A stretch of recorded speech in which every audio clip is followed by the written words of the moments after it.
Hey, are you curious about how this crisis, war, invasion is going to affect the real estate market and interest rates? Well, you're in the right place. We're going to talk about that next.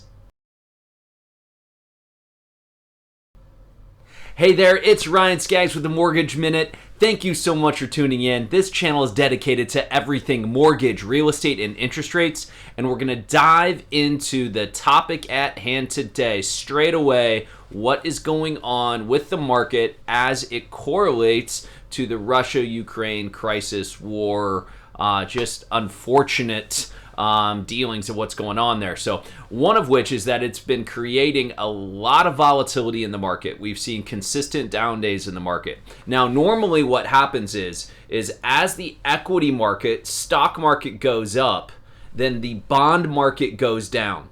And what typically happens is that when that bond market goes down, interest rates would go up because the price of the bond would go down, and then that means the yield of the interest rate would go up. So it's been an interesting development over these last few weeks and months, but really over this last week, and this is the end of February 2022, we've seen a ton of volatility. I mean, it is a straight roller coaster where each day we are up and down, maybe an eighth in interest rate. So a rate that you get in the morning could be drastically different by the afternoon. So understand that volatility is going to be a constant in this market with this crisis, with this scenario of what's going on. So how has it affected interest rates? Well, you can see the link below to the average 30-year fix according to Freddie Mac. While you're down there, hit that like button, hit that subscribe. I'd be forever grateful for the subscribe, and click that bell icon to be notified as I'm putting out weekly videos on the channel.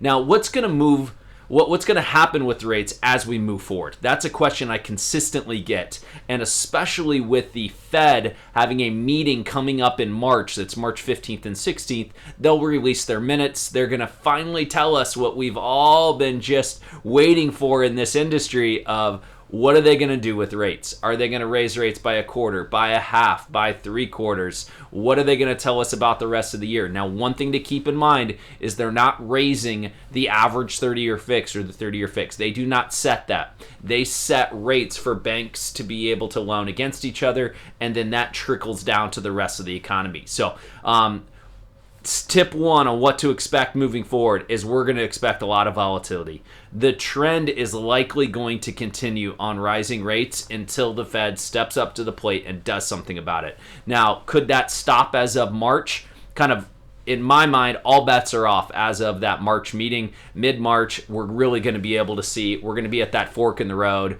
Do you want to go east? Do you want to go west? Let's figure out which way we are going. So, understand there's volatility in the market. Understand that you need to be educated and be asking questions if you're thinking about buying a home with a loan officer. Put your comments below if you're not there yet. I would love to be able to engage with you and help answer some of those questions. So this is the Mortgage Minute from Ryan Skaggs. Thank you so much for tuning in. Stay safe, and we'll see each other again very, very soon.